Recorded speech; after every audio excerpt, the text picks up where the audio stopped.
नमस्कार मित्रमैत्रिणींनो, माझ्या यूट्यूब चॅनलमध्ये तुमचं स्वागत आहे. हनुमान जयंतीच्या दिवशी नेमकं काय करावं असा प्रश्न बऱ्याच जणांना पडतो. चला तर मग हनुमान जन्मोत्सवाच्या दिवशी आपण काय करावे सविस्तर जाणून घेऊया. मराठी नववर्षात रामनवरात्र झालं की चैत्र पौर्णिमेला रामाच्या परमभक्ताची म्हणजेच श्री हनुमानाची जन्मतिथी येते. प्रभू रामचंद्रांचे आणि हनुमानाचे नाते असे त्यांच्या जन्मपूर्वीचेच आहे आणि ते नाते अनंत काळापर्यंत चिरकाळ टिकणारे आहे. मारुतीराया चिरंजीवी असल्यामुळे संपूर्ण भारतात हनुमान जन्मोत्सव मोठ्या प्रमाणात आणि उत्साहात साजरा केला जातो. हनुमंतांच्या बलभीम रूपाचं स्मरण केलं जातं, पूजन केलं जातं. या दिवसापासून काही विशेष उपाय करणं देखील शुभ फलदायी मानलं जातं. चला तर मग या दिवसापासून आणखी कोणते उपाय आपण करू शकता हे सुद्धा सविस्तर बघूया. मारुतीरायाचा जन्म हा चैत्र पौर्णिमेला सूर्योदयाच्या वेळी झाला. मारुतीरायाचा जन्म भारतात सर्वत्र साजरा केला जात असला तरी महाराष्ट्रात चैत्र पौर्णिमेला ठिकठिकाणच्या मंदिरात पहाटेपासूनच कीर्तन सुरू होतं आणि सूर्योदयाच्या वेळी मारुतीरायाचा जन्मोत्सव साजरा केला जातो. अनेक प्रकारच्या आपत्तींच्या विनाशासाठी म्हणून हनुमंतांची उपासना केली जाते. बाल उपासना वाढवण्यासाठी, शरीर धष्टपुष्ट आणि चपळ होण्यासाठी मारुतीची उपासना आवश्यक असल्याचं म्हटलं जातं. सामर्थ्याची उपासना आणि उपासनेचे सामर्थ्य याची गरज कलियुगात महत्त्वाची मानली गेली आहे. त्यातच बलभीम मारुतीचं वैशिष्ट्य काय? तर एक महत्त्वाची गोष्ट अशी की मारुती कधीही पराभूत झालेले नाही. अवघड प्रसंगी त्यांना आपल्या अंगाच्या अद्भुत शक्तीची जाणीव होते आणि त्यामुळेच ते कोणत्याही बिकट प्रसंगातून सहजपणे मार्ग काढतात, असं आपल्याला पाहायला मिळतं. पवनसुत हनुमान हे प्रभू श्रीरामांचे निस्सीम भक्त. ज्या राम भक्तांवर काही संकट येईल त्याचं संकट निवारण्यासाठी ते स्वतः धावून येतील, हे हनुमंतांचे वचनच आहे. आयुष्यातील असेच कोणत्याही प्रकारचे संकट असेल तर त्याच्या निवारणासाठी काही उपाय केले जातात. परंतु हनुमान जन्मोत्सवाच्या दिवशी काय करावं हे सर्वात आधी बघूया. 2 एप्रिल रोजी गुरुवारी हनुमान जन्मोत्सव आहे. या दिवशी सकाळी लवकर उठून हनुमान मंदिरात जावं. शक्य नसेल तर काही हरकत नाही. घरीच देवपूजा झाली की हनुमानाची मूर्ती किंवा फोटो ही एका चौरंगावर मांडावी आणि त्याची षोडोपचारे पूजा करावी. हनुमानाला शेंदूर आणि रुईच्या पानांची माळ अर्पण करावी.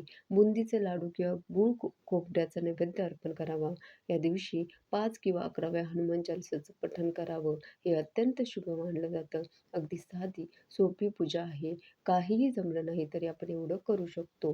हनुमान जन्मोत्सवाच्या दिवशी आपण गरजूंना पाणी आणि अन्नदान करावं.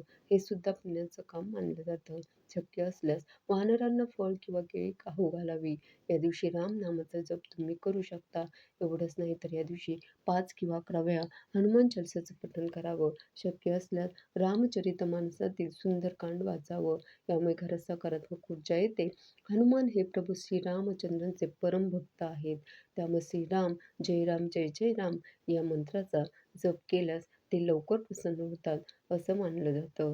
आपण मारुती मंदिरात गेलो तरी जय श्रीराम एवढं जरी म्हटलं तरी भगवान हनुमंत आपल्यावर प्रसन्न होतात असं म्हटलं जातं. हनुमान जन्मोत्सवाच्या दिवशी आपण ब्रह्मचर्याचं पालन करावं. या दिवशी कांदा, लसूण किंवा मांसाहार टाळून सात्विक आहार घ्यावा. अनेक लोक या दिवशी उपवास करतात. जर तुम्हाला शक्य नसेल तर केवळ सात्विक भोजन करूनही तुम्ही भगवान हनुमंतांची भक्ती करू शकता. तर अशा प्रकारे आपण हनुमान जन्मोत्सव साजरा करू शकतात. गुरुवारी 2 एप्रिल रोजी हनुमान जन्मोत्सव आहे. या दिवशी आपण हनुमान चालीसाचं पठण तर करणारच आहात, पण या दिवसापासून पुढे सलग 11 दिवस काही उपाय करणंही शुभदायी आणि लाभदायी ठरू शकतं, असंही म्हटलं जातं. तो उपाय म्हणजे हनुमान चालीसा हे स्तोत्र पठण होय. संत तुलसीदास यांनी हनुमान चालीसाचे स्तोत्र लिहिले. हे स्तोत्र आपण नियमित म्हणत असाल तर उत्तम. आता उपाय म्हणून या स्तोत्राचा वापर करणार असाल तर पुढील 11 दिवस आपण नियम पाळून हनुमान चालीसाचं पठण करावं. हनुमान चालीसा ही केवळ मारुतीरायाची उपासना नाही तर हे इच्छापूर्ती आणि संकट निवारण स्तोत्रही आहे.